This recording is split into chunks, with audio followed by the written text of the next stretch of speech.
Nous arrivons donc à un autre épisode intéressant. Ces dernières années, on a beaucoup insisté sur les visites d'extraterrestres sur notre planète.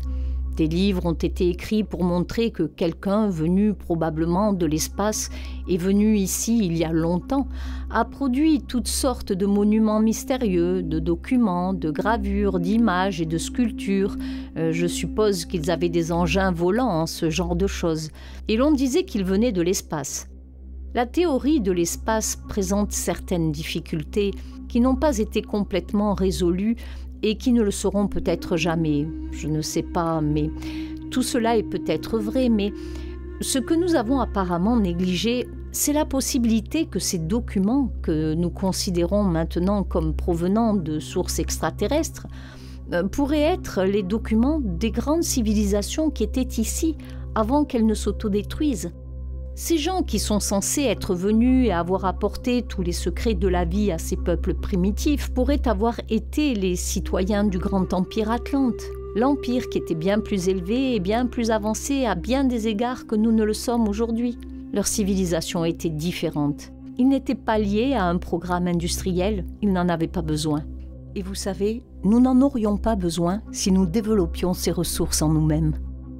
L'idée que nous devons gérer la planète et la manière dont nous la gérons actuellement signifie simplement que nous ne reconnaissons pas qu'en nous-mêmes se trouvent toutes les réponses aux questions que nous trouvons si difficiles aujourd'hui.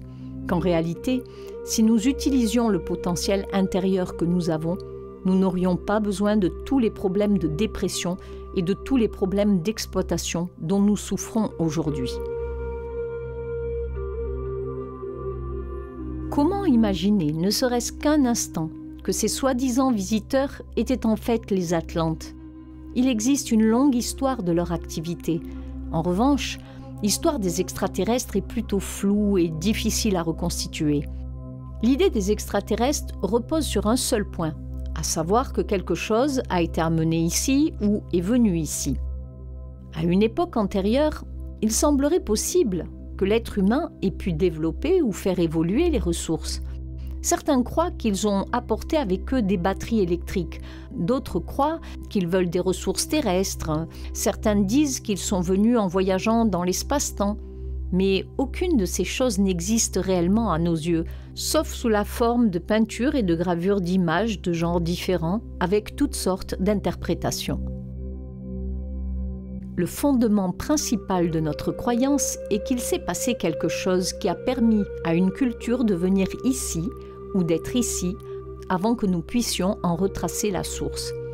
Si nous supposions qu'une grande source existait déjà ici, cela simplifierait un certain nombre de choses et rendrait beaucoup plus facile l'explication du voyage de ces mystérieux visiteurs. Supposons que ces visiteurs mystérieux fassent simplement partie d'une culture avancée. Je pense que nous avons les mêmes problèmes aujourd'hui. Il y a encore des régions sur cette planète où il est très dangereux de se rendre pour les étrangers. Il y a encore des peuples primitifs qui n'ont aucune idée de l'existence de la civilisation et dont on n'a jamais entendu parler. Et malgré l'énorme expansion de notre mode de vie, les grandes zones qui n'ont pas été touchées ou si peu ne représentent pas grand-chose à nos yeux. Même dans les temps les plus anciens, la majeure partie de la planète était composée de peuples relativement primitifs, et la dernière des grandes civilisations atlantes, Poséidonis, était une île isolée, séparée par l'eau de pratiquement toutes les autres régions de la Terre. La plupart des personnes vivant dans d'autres parties de la planète n'en avaient aucune connaissance, ou si elle en avait une, ce n'était qu'une légende. Et cette légende est peut-être à l'origine d'une autre série de croyances intéressantes. La grande montagne du monde, l'Olympe, invoquée par le peuple nordique, par exemple. Toute la série d'histoires des demi-dieux qui ont marché avec les hommes, ces êtres qui ont eu apparemment un pouvoir suprême. Moctezuma se prosternant devant eux, et là, du coup, c'étaient des Espagnols en armure. Et Moctezuma a cru, d'après les récits, que ces hommes étaient des centaures, mi-hommes, mi-chevaux, et n'a pas pu comprendre que ces hommes montaient des chevaux, ce que les Indiens ne connaissaient pas du tout. Il y a moins de 500 ans, nous avons une situation dans laquelle une civilisation plus cultivée a pénétré dans une civilisation primitive, et a été prise pour des dieux, jusqu'à ce qu'elle démontre qu'au lieu d'être des dieux, elle les réduise à néant. Il s'agit donc là de ce type de raisonnement.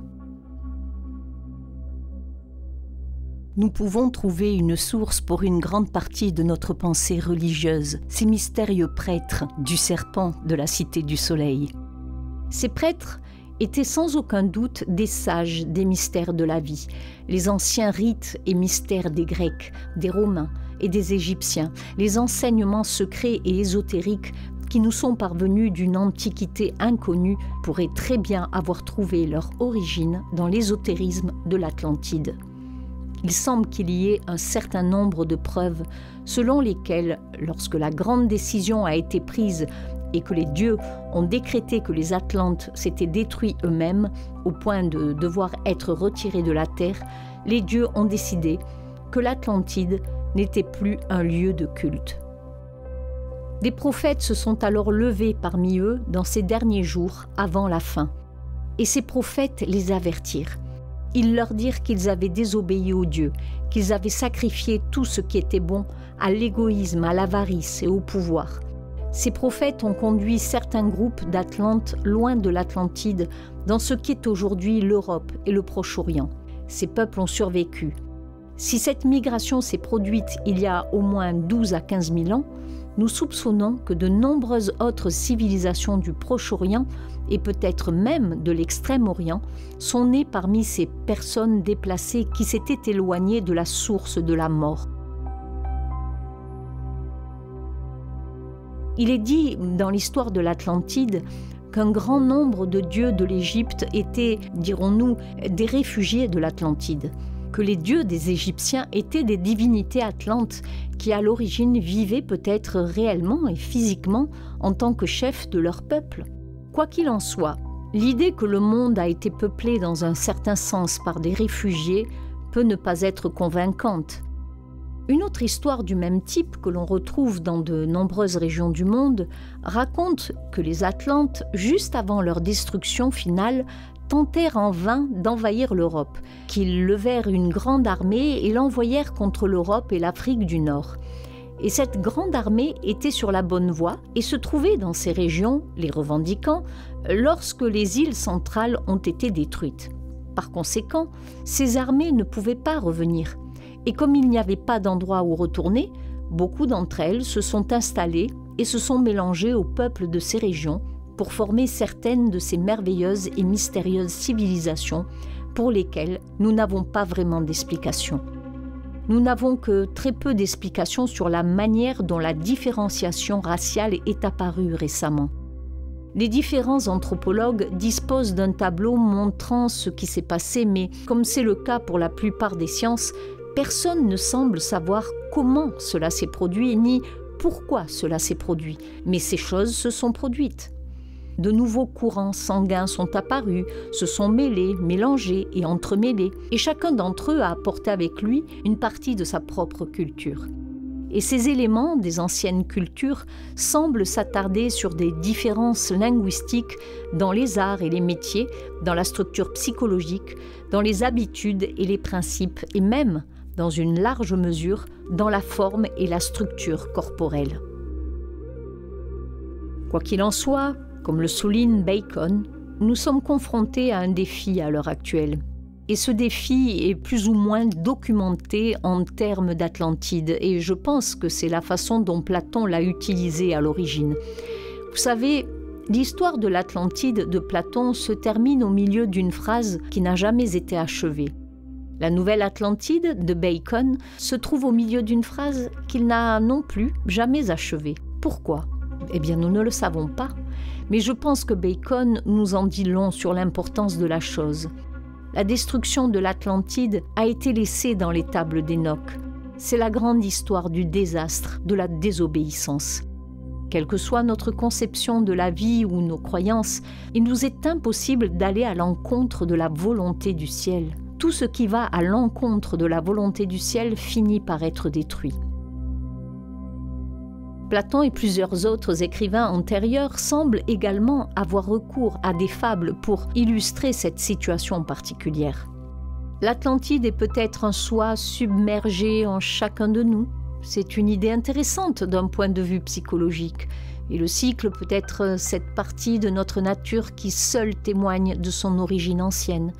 S'il existe un registre de désobéissance et de sanction, ce registre se trouve probablement avant tout dans la structure de l'être humain lui-même. C'est quelque chose de caché dans nos propres ténèbres. C'est quelque chose qui peut susciter en nous la peur, la conscience, l'avertissement des dangers de l'abus de pouvoir et d'énergie. Et si c'est le cas, c'est peut-être la partie submergée de la propre nature de l'homme, cette partie qui a été perdue à cause de la désobéissance aux dieux. Il pourrait s'agir du grand mystère de la chute de l'homme qui s'étend à tous les niveaux et qui a été rapporté de diverses manières par pratiquement tous les peuples de la Terre. L'Atlantide semble également exercer une très grande fascination sur les psychologues et les chercheurs en réforme sociale. Est-il vrai qu'une civilisation a existé il y a longtemps qui savait ce que nous ne savons pas aujourd'hui ? Y a-t-il quelque chose de perdu dans notre mode de vie parce qu'il a disparu sous les eaux de l'Atlantide, si loin dans notre histoire ? Et est-il vrai qu'il y avait des géants sur la Terre à cette époque, des géants psychiques, qui possédaient des compétences et des aptitudes issues de l'étude des sujets ésotériques ? La magie noire trouve son origine dans l'Atlantide. Et c'est probablement le cas selon la théorie platonicienne, car c'est en Atlantide que l'homme a désobéi pour la première fois aux dieux. Et c'est de cette désobéissance que les anges ont chuté. Toute l'histoire du progrès humain, comme on l'appelle, est aujourd'hui en grande partie une histoire de désobéissance. L'individu a enfreint les règles de la vie. Certaines personnes, ayant enfreint les règles de la vie, ont essayé d'étudier les questions ésotériques, espérant trouver le secret d'une étrange magie datant d'un âge très ancien. Mais ce sont ceux qui ont enfreint les règles et ils cherchent des connaissances qu'ils ne méritent pas et qu'ils n'ont pas la sagesse d'utiliser de manière constructive. Ils pourraient causer un autre déluge sur la surface de la Terre. Par conséquent, tous les efforts, apparemment, ont été faits dans les temps anciens pour protéger les secrets de la connaissance essentielle. Il y a partout des archives de légendes et de récits, d'enseignements secrets, d'écoles ésotériques. Il y a des récits, des façons par lesquelles l'être humain peut développer des facultés et des pouvoirs à l'heure actuelle au-delà de sa capacité. Ceux qui se moquent disent que tout cela n'est que superstition, que de telles forces n'existent pas. Mais cela ne peut pas se prouver par la dérision. Cela se prouve seulement en l'expérimentant. Je me souviens qu'il y a des années, lorsque j'étais en Inde, j'ai rencontré un vieux monsieur dont on pourrait faire le héros d'un livre intitulé « Le gourou ». Ce vieux monsieur était un gourou. Je n'ai jamais été un de ses disciples ou quoi que ce soit de ce type, mais je le connaissais. Et nous avons parlé de beaucoup de choses liées au yoga, au Vedanta et au Tantra de l'Inde, des arts secrets qui auraient été donnés au monde par les dieux dans les temps anciens.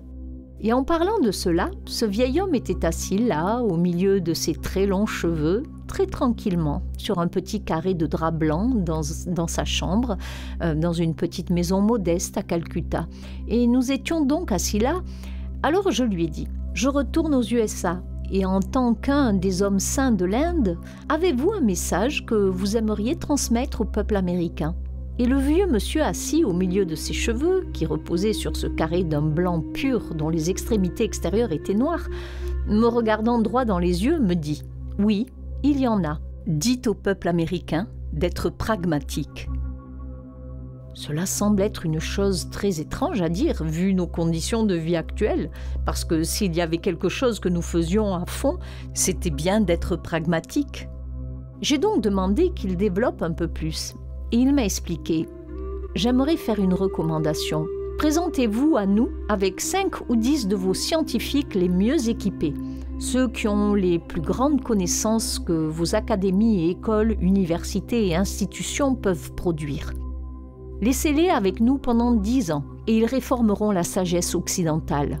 Vous avez tant construit à l'extérieur et en fait, vous avez échoué, car le plus grand mystère du grand tout se trouve dans la prise de conscience qu'en nous sont les secrets que nous recherchons partout ailleurs, qu'à l'intérieur de nous-mêmes se trouvent nos ressources énergétiques inépuisables et qu'il peut y avoir et devrait y avoir une science de la vie au moyen de laquelle les êtres humains pourraient construire un monde durable, un monde vertueux, qui donnerait un vrai sens à la vie pour tous ceux qui vivent ici.